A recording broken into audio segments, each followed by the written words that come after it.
നിമിഷപ്രിയയ്ക്ക് എന്താണ് വധശിക്ഷ 16-ാം തീയതി എന്നാണ് പറയുന്നത്. പക്ഷേ അതിനും ഒരു ഫിഷ്ലൈസ്ഡ് ഒരു സ്ഥിരീകരണം ഉണ്ടാകുന്നില്ലെങ്കിൽ കൂടി 16-ാം തീയതി എന്നുള്ള കാര്യം ആ തീയതി ഏതാണ്ട് തീരുമാനിക്കപ്പെട്ടാണ് തോന്നുന്നു. ഇന്നിപ്പോൾ 14-ാം തീയതി ആവുന്നതിന് ഒറ്റ ദിവസം മാത്രമാണ് ബാക്കി. ഇടപെടലിൻ്റെ സമയം വളരെ ചുരുങ്ങി വരുന്നു. അല്പസമയത്തിന് സുപ്രീം കോടതി കേന്ദ്ര സർക്കാർ ഇടപെടൽ ആവശ്യപ്പെട്ട് ഈ പറയുന്ന ആക്ഷൻ ഫോറം കൊടുത്ത ഹർജി സുപ്രീം കോടതിയിൽ പരിഗണിക്കാൻ പോകുന്നു. കർശനമായ നിർദ്ദേശം സുപ്രീം കോടതിയിൽ നിന്നും കേന്ദ്ര സർക്കാർ ഉണ്ടാകും എന്ന് തന്നെയാണ് നിമിഷപ്രിയയുടെ ജീവൻ രക്ഷപ്പെടണം എന്നാഗ്രഹിക്കുന്നതൊക്കെ ആഗ്രഹം. കാര്യം നയതന്ത്ര വഴിയിലുള്ള രാജ്യം ടു രാജ്യം എന്ന വഴിക്കുള്ള ഇടപെടൽ അത് മറ്റൊരു പവർഫുൾ ഇടപെടലാണ്. അതുണ്ടാകുമോ എന്ന കാര്യം നമുക്ക് സുപ്രീം കോടതി ഇടപെടൽ അറിയാൻ കഴിയും. അതോടൊപ്പം തന്നെയാണ് ഓരോരുത്തർ അല്ലാതെ ഏറ്റവും ഒടുവിൽ വരുന്ന വാർത്ത നിമിഷപ്രിയയുടെ എന്തായിരുന്നു അത് നിമിഷപ്രിയയുടെ മോചനം സഹായം നൽകാൻ തയ്യാറെന്ന് സൗദി ജയിലിൽ കഴിയുന്ന റഹീമിൻ്റെ കുടുംബം പറയുന്നുണ്ട്.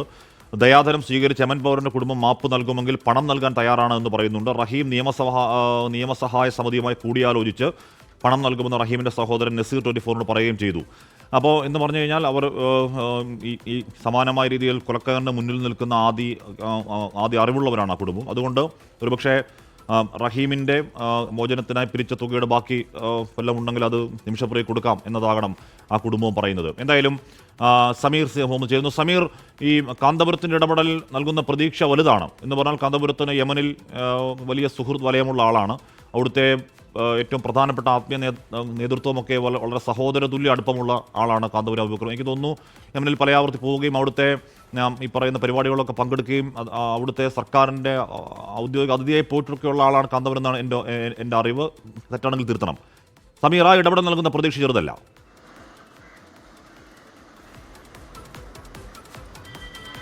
ഹാഷ്മി, തീർച്ചയായും ആ ഇടപെടൽ വലിയ പ്രതീക്ഷ നൽകുന്നു. വളരെയേറെ ആഴത്തുള്ള ബന്ധമുള്ള വ്യക്തിയാണ് കാന്തപുരം AP അബൂബക്കർ മുസ്ലിയാർ. യമനിലെ പ്രധാനപ്പെട്ട പണ്ഡിതരുമായി അദ്ദേഹത്തിന് വലിയ ആഴത്തുള്ള ബന്ധമുണ്ട്. അവിടെ നടക്കുന്ന പല പരിപാടികളിലും അദ്ദേഹം ക്ഷണിതാവായി എത്തുകയും അത്തരം കാര്യങ്ങളെല്ലാം പങ്കെടുക്കുകയും അങ്ങനെയുള്ള ഒരു ആത്മീയ സൗഹൃദം, ഒപ്പം തന്നെ ആത്മബന്ധവും, ഈ കാര്യങ്ങളെല്ലാം തന്നെ ഇത്തരമൊരു വിഷയത്തിൽ ഉപയോഗിക്കാൻ കഴിയും എന്നുള്ള ഉറച്ച പ്രതീക്ഷയാണ് കാന്തപുരം AP അബൂബക്കർ മുസ്ലിയാർക്കുള്ളത്. അത്തരമൊരു സാഹചര്യത്തിലാണ് അവിടുത്തെ പ്രമുഖ പണ്ഡിതനായിട്ടുള്ള സൂഫി ഫരീനായിട്ടുള്ള ഷെയ്ഖ് ഹബീബ് ഉമറുമായി കാര്യം സംസാരിക്കുകയും ഇതിൽ ഇടപെടണം എന്നുള്ള ആവശ്യം അദ്ദേഹം മുന്നോട്ട് വെക്കുകയും ചെയ്തു. അതിൻ്റെ അടിസ്ഥാനത്തിലാണ് യമൻ ഭരണകൂടവുമായി അദ്ദേഹം ഇടപെടൽ നടത്തിക്കൊണ്ടിരിക്കുന്നത്. നിമിഷപ്രിയയുടെ മോചനം സാധ്യമാകുമെങ്കിൽ അതിനാവശ്യമായിട്ടുള്ള എല്ലാ കാര്യങ്ങളും ചെയ്യും എന്ന കാര്യം അദ്ദേഹം വ്യക്തമാക്കുകയും ചെയ്യുന്നത്. അതിൻ്റെ തുടർച്ചയായിക്കൊണ്ടുള്ള നടപടികൾ ഇപ്പോൾ പുരോഗമിക്കുകയാണ്. യമൻ സർക്കാരുമായിക്കൊണ്ട് ഇത്തരം കാര്യങ്ങളെല്ലാം തന്നെ ചർച്ച ചെയ്തു വരികയാണ്. ഏറ്റവും പ്രധാനപ്പെട്ട ഒരു കാര്യം, 2017 ജൂലൈയിലാണ് നിമിഷപ്രിയ കാരണം അവിടെ യമൻ സ്വദേശിയായിട്ടുള്ള തലാൽ കൊല്ലപ്പെട്ടത്. അതിനുശേഷം അടുത്ത മാസം തന്നെ അവർ ജയിലാവുകയും ചെയ്തു. പിന്നീട് അവർക്ക് ഇതുവരെ അതുമായി ബന്ധപ്പെട്ടുള്ള ഒരു വിധത്തിലും ഒരു മുന്നോട്ട് പോകാൻ, അല്ലെങ്കിൽ അവരുടെ ഈ ശിക്ഷയിൽ ഒരു ഇളവ് ലഭ്യമാകാനുള്ള ഒരു സാധ്യതയും ഉണ്ടായിരുന്നില്ല. പല തലങ്ങളിലുള്ള ഇടപെടൽ ഉണ്ടാകുന്നുണ്ട്. സർക്കാർ തലത്തിൽ, നയതന്ത്ര തലത്തിൽ, അതുപോലെ തന്നെ ഇന്ത്യൻ എംബസിയുടെ ഭാഗത്തുനിന്നുള്ള അത്തരത്തിലുള്ള ഇടപെടലെല്ലാം ഉണ്ടാകുമ്പോഴും ഈ കുടുംബവുമായി, തലാലിൻ്റെ കുടുംബവുമായി നേരിട്ട് സംസാരിക്കാൻ നിമിഷപ്രിയയുടെ കുടുംബത്തിന് കഴിഞ്ഞിട്ടില്ല. അത്തരമൊരു സാഹചര്യം AP അബൂബക്കർ മുസ്ലിയാരുടെ ഈ ഇടപെടലിലൂടെ ഉണ്ടാവുകയാണ് എങ്കിൽ ദയാധനം സ്വീകരിച്ചുകൊണ്ട് അവരുടെ ശിക്ഷയിൽ ഇളവ് ലഭിക്കും, ഈ വധശിക്ഷയിൽ നിന്ന് ഇളവ് ലഭിക്കും. അത്തരമൊരു സാധ്യതയാണ് ഇപ്പോൾ തേടുന്നത്. ഇതോടൊപ്പം തന്നെ ഏറ്റവും പ്രധാനപ്പെട്ട ഒരു ഇടപെടലാണ് ഇപ്പോൾ സൗദി ജയിലിൽ വധശിക്ഷ കാത്തു കഴിയുകയായിരുന്നു കോഴിക്കോട് ഫറൂഖ് സ്വദേശിയുള്ള റഹീം. ആ റഹീമിന് പിന്നീട് ആ കേസിൽ 20 വർഷത്തെ തടവ് ശിക്ഷയ്ക്ക് വിധിച്ചുകൊണ്ട് മാപ്പ് നൽകാൻ ആ കുടുംബം തയ്യാറായി. അതിൻ്റെ ഒരു പശ്ചാത്തലം 34 കോടി രൂപ ദയാധനം സ്വീകരിച്ചുകൊണ്ടായിരുന്നു സൗദി പൗരൻ്റെ മരണവുമായി ബന്ധപ്പെട്ട് ആ കുടുംബം എടുത്ത ഒരു തീരുമാനം. അത്തരമൊരു നടപടിയിൽ ആ 34 കോടി രൂപ ദയാധനം സ്വീകരിച്ചുകൊണ്ട് ആ കുടുംബം മാപ്പ് നൽകി. അങ്ങനെ വധശിക്ഷയിൽ നിന്ന് റഹീമിന് ഇളവ് നൽകി. അതോടൊപ്പം തന്നെ 20 വർഷത്തെ തടവ് ശിക്ഷയ്ക്ക് ശേഷം ജയിൽ മോചനാകാൻ കഴിയും എന്നുള്ള അത്തരമൊരു ശുഭകരമായിട്ടുള്ള ഒരു വാർത്ത കൂടി. നമുക്ക് കാന്തപുരം അത്രത്തോളം അടുപ്പമുള്ള ആളാണ് ആ മേഖലകളിലെ പണ്ഡിതരും സൂഫി വര്യമാരുമായിട്ടൊക്കെ. അപ്പോൾ ആ ഇടപെടൽ നൽകുന്ന പ്രതീക്ഷ ചെറുതല്ല. അത് മാത്രമല്ല, ഈ നമ്മൾ നേരത്തെ പറഞ്ഞായിരുന്നു, ഈ റഹീം സൗദി ജയിലിൽ കഴിയുന്ന റഹീമിൻ്റെ വധശിക്ഷ ഒഴിവാക്കിയിട്ടിരുന്നു. അത് ഇത്തരത്തിൽ കേരളം ഒന്നാകെ ഒത്തൊരുമിച്ച് നിന്നിട്ടാണ് ആ മോചനം അവിടെ സാധ്യമായത്, ഈ പറഞ്ഞ ദയാധനം നൽകൽ സാധ്യമായത്. ദയാധനം സ്വീകരിച്ച് യമൻ പൗരൻ്റെ കുടുംബം മാപ്പ് നൽകുമെങ്കിൽ ആ പണം നൽകാൻ തയ്യാറാണ് എന്ന് റഹീമിൻ്റെ കുടുംബം പറയുന്നു. റഹീം നിയമസഹായ സമിതിയുമായി കൂടിയാലോചിച്ച് പണം നൽകുമെന്നാണ് റഹീമിൻ്റെ സഹോദരൻ നസീർ നമ്മളോട് പറഞ്ഞത്. അദ്ദേഹത്തിൻ്റെ വാക്കുകളൊന്ന് കേൾക്കാം. ട്രസ്റ്റ് കമ്മിറ്റിന്റെ അടുത്താണ് ഇപ്പോ, കമ്മിറ്റിന്റെ കീഴിലാണ് ഇപ്പം ബാലൻസ് തന്ന 12 കോടിയോളം രൂപ ഉള്ളത്. അപ്പോ ഇവര് ഈ വധശിക്ഷ ഒഴിവായി കിട്ടാൻ ദിയാദ് പണം കുടുംബം ആവശ്യപ്പെടുകയാണെങ്കിൽ ഈ ട്രസ്റ്റിന്റെ കീഴിലുള്ള പൈസ എടുത്ത് കൊടുക്കാൻ കുടുംബം ആവശ്യപ്പെടുകയാണ്. അത് കൊടുത്തിട്ടുണ്ടെങ്കിലും അവരുടെ ജീവൻ രക്ഷപ്പെടുത്താൻ വേണ്ടിയിട്ട് റഹീം കമ്മിറ്റി അതിന് തയ്യാറാണെന്നാണ് പറയുന്നത്. എന്തായാലും ഒരു ജീവൻ രക്ഷപ്പെടുത്തുക എന്നുള്ളതാണ് നമ്മുടെ ഉദ്ദേശം.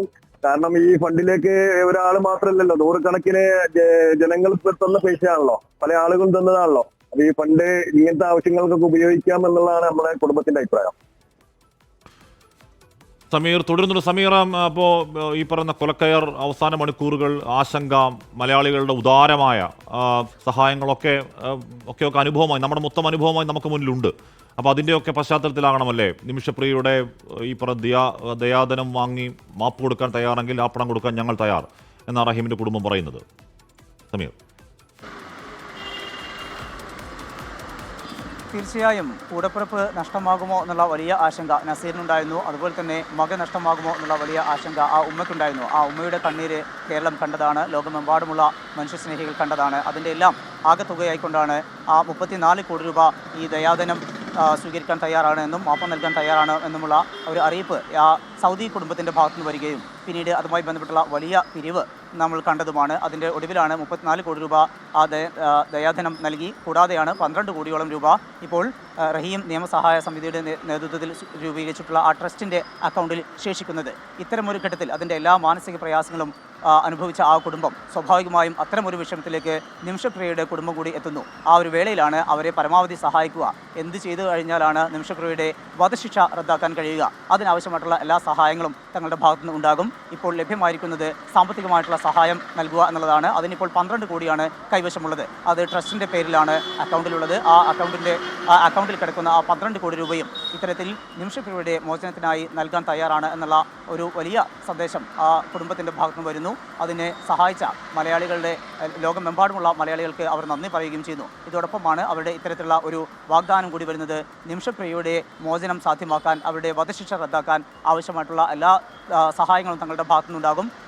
ആ യമൻ പൗരൻ്റെ കുടുംബം ഇത്തരത്തിലുള്ള ഒരു ദയാധനം സ്വീകരിച്ചുകൊണ്ട് ഈ വധശിക്ഷയിൽ നിന്ന് ഇളവ് ലഭിക്കുകയാണെങ്കിൽ, അത്തരം ഒരു നടപടി അവരുടെ ഭാഗത്തുനിന്ന് ഉണ്ടാവുകയാണെങ്കിൽ അതിനാവശ്യമായിട്ടുള്ള പണം നൽകാൻ തങ്ങൾ ഒരുക്കമാണ്. ട്രസ്റ്റിൻ്റെ കൈവശമാണ് ഇപ്പോൾ ആ പണമുള്ളത്. ആ പണം നൽകാൻ തങ്ങൾ തയ്യാറാണ് എന്ന കാര്യം റഹീമിൻ്റെ സഹോദരനായിട്ടുള്ള നസീർ 24നോട് പങ്കുവയ്ക്കുകയാണ്. ഇങ്ങനെ വിവിധ മേഖലകളിലുള്ള ഇടപെടലുകൾ വന്നുകൊണ്ടിരിക്കുകയാണ്. നേരത്തെ യമൻ സർക്കാർ അറിയിച്ചതനുസരിച്ച്, യമൻ ഭരണകൂടം അറിയിച്ചതനുസരിച്ച് ജൂലൈ 16-നാണ് നിമിഷപ്രിയയുടെ വധശിക്ഷ നടപ്പാക്കും എന്നറിയിച്ചിരിക്കുന്നത്. അങ്ങനെയെങ്കിൽ ഇനി മണിക്കൂറുകൾ മാത്രമാണ് നമുക്ക് മുന്നിലുള്ളത്. അത്തരമൊരു വേളയിലാണ് ആ ജീവൻ രക്ഷിക്കാനുള്ള വിവിധ മേഖലകളിൽ നിന്നുള്ള ഇടപെടലുകൾ ഉണ്ടായിക്കൊണ്ടിരിക്കുന്നത്.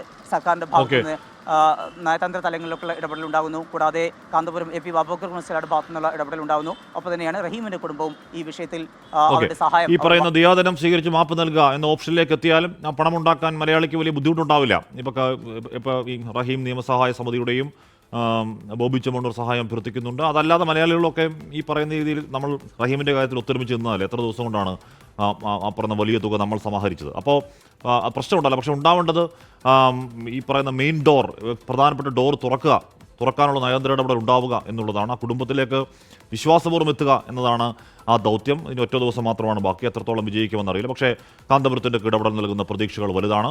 സുപ്രീം കോടതി പരിഗണിക്കാൻ പോകുന്നു. സുപ്രീം കോടതി കേന്ദ്ര സർക്കാരിനോട് എത്രത്തോളം രൂക്ഷമായ ഭാഷയിൽ ഇടപെടൽ നടത്താൻ ആവശ്യപ്പെടുമോ എന്നുള്ളത് നമുക്ക് നോക്കിയിരുന്ന് കാണാം. അങ്ങനെയാണെങ്കിൽ ആ ഇടപെടൽ കൂടി ഇതിനോടകം ഉണ്ടാവേണ്ട ഇടപെടലാണ് കേട്ടോ.